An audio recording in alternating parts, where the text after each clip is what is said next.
Um salve a todos do canal Histórias de Entidade.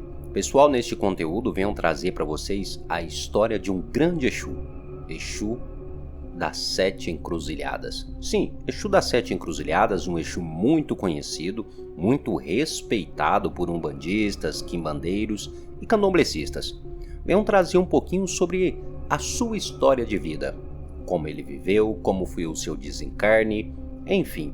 Peço a vocês que acompanhem esse vídeo até o final e não se esqueçam, é claro, de curtir, compartilhar e se inscrever aqui no canal.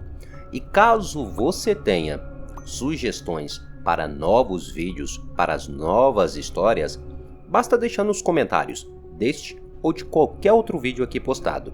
Lembrando, você precisa ser inscrito aqui no canal, tá bom? Então, é claro, sem delongas, vamos trazer aqui a história do Exu das Sete Encruzilhadas.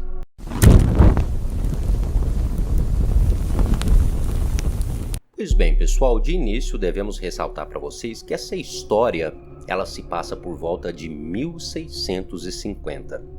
E aqui, vamos trazer o nosso membro principal da história, que se chamava Paulo, necessariamente Paulo Fonseca, que era o seu nome de batismo.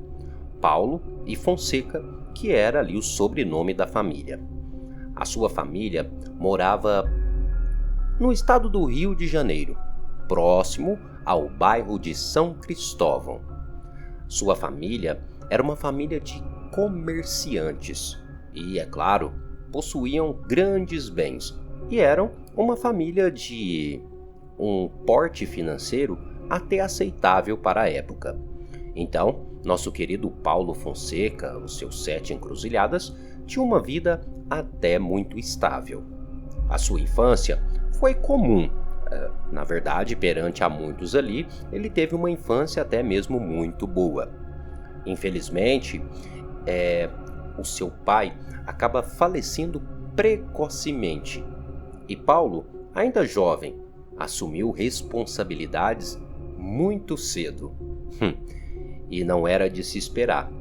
Paulo, ainda jovem, conseguiu acumular grandes posses, pois era muito direto, educado, respeitoso e muito responsável com o seu trabalho.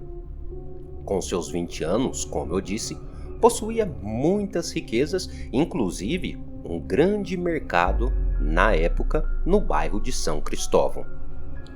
Neste período, Paulo Fonseca ele resolve se afastar um pouco da multidão, indo morar em um vilarejo chamado Vilarejo do Galo, bem próximo também a São Cristóvão, porém um pouco mais afastado. Ao contrário da família de Paulo, que era uma família gananciosa, Paulo era uma pessoa um pouco mais humilde e não via ou não encontrava no dinheiro a felicidade. Então, ao se mudar para esse vilarejo, Paulo conhece uma pessoa chamada Henrique. Sim, um velho homem espírita, que ensinou a Paulo o outro lado da vida.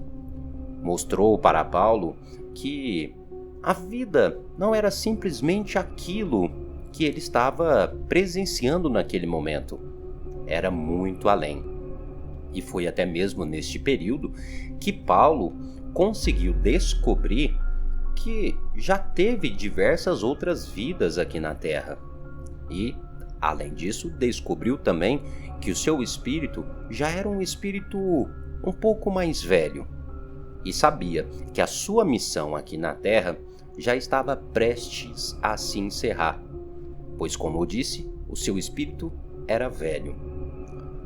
Pois bem, na sua vida, Paulo não teve um amor, pois, querendo ou não, se dedicava aos estudos e ao comprometimento com o trabalho. Além disso, Paulo era um grande homem que buscava sempre auxiliar aqueles que precisavam da sua ajuda. Inclusive, há alguns relatos que Paulo Fonseca abriu várias creches para poder ajudar crianças que não tinham ali uma família. Pois bem, com o tempo, se passando quando Paulo completa os seus 26 anos de idade.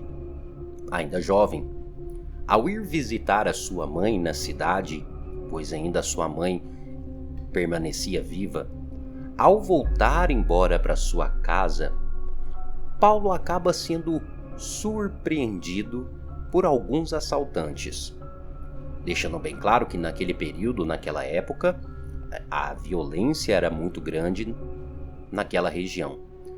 Porém, Paulo, por mais que fosse um homem de grandes posses e com grandes riquezas, era um homem humilde e caminhava e andava com essa mesma humildade. Então, ao contrário de muitas pessoas que, ao caminharem, ao passearem, portavam joias, roupas finas, grandes riquezas, Paulo não. Paulo andava bem simples, com roupas simples. Pois bem, quando Paulo foi surpreendido por esses assaltantes, infelizmente não tinha ali, vamos dizer assim, posses junto com ele para que pudesse passar para os assaltantes. Infelizmente, os assaltantes ficaram bravos, por Paulo não ter nada. Infelizmente, ele acabou sendo espancado. As suas pernas foram quebradas e, como tudo isso não bastasse, atearam fogo em Paulo. Sim, a gente pode dizer aqui que a sua morte foi muito violenta e pelo simples fato de caminhar ou andar de forma humilde. Pois bem, quando isso ocorre, Paulo chega ao plano espiritual. Por mais que o seu espírito era um espírito com grande bagagem espiritual, um espírito velho, ele ficou perdido, confuso. Na verdade, ficou muito enfurecido, pois não compreendia o porquê desta morte tão violenta. Infelizmente, acabou indo parar no umbral, devido a esse ódio que estava corroendo a sua alma. Mas é claro, a própria espiritualidade sabia que Paulo tinha outro caminho. Então, Paulo acabou sendo resgatado por um espírito, no qual se apresentou como Ricardo. Sim, um espírito chamado Ricardo acolhe o espírito de Paulo Fonseca. E para quem não sabe, este espírito chamado Ricardo, muitos aí vão conhecer. É um espírito que se apresenta hoje em dia com o nome de Malandrinho das Almas, ou Exu Malandrinho das Almas. Ou seja, nosso querido Exu Sete Encruzilhadas foi resgatado pelo Exu Malandrinho das Almas. Quando foi resgatado, o próprio Exu Malandrinho percebeu que Paulo Fonseca, ou o espírito de Paulo, era um espírito evoluído e tinha muito sim para poder ensinar e aprender junto à espiritualidade. Neste período, o espírito de Paulo Fonseca foi considerado o mensageiro dos Exus aqui na Terra, devido ao seu aprendizado de outras vidas. Então, a função de Sete Encruzilhadas era trazer mensagem dos espíritos, tanto aqui para a Terra, como também para o plano espiritual. Então, Paulo Fonseca, ele era um espírito intermediador. Porém, é claro, neste período, Paulo Fonseca ainda não era um Exu e não se manifestava em incorporações aqui na Terra. A sua função era simplesmente trabalhar como um intermediador, devido, é claro, ao seu aprendizado, à sua sabedoria e, é claro, a esta bagagem espiritual no qual ele trazia. Pois bem, mas foi em 1908 que a vida deste espírito, vamos dar esse exemplo, acaba mudando. Em 1908, Paulo Fonseca, o espírito de Paulo, foi convidado por Exu Marabô. Sim, pelo Exu Marabô, ao voltar aqui no plano físico como entidade. Sim, a se manifestar pela primeira vez aqui na Terra, como uma entidade para promover o bem. Sim, e transmitir a sua mensagem para todos aqueles que necessitassem.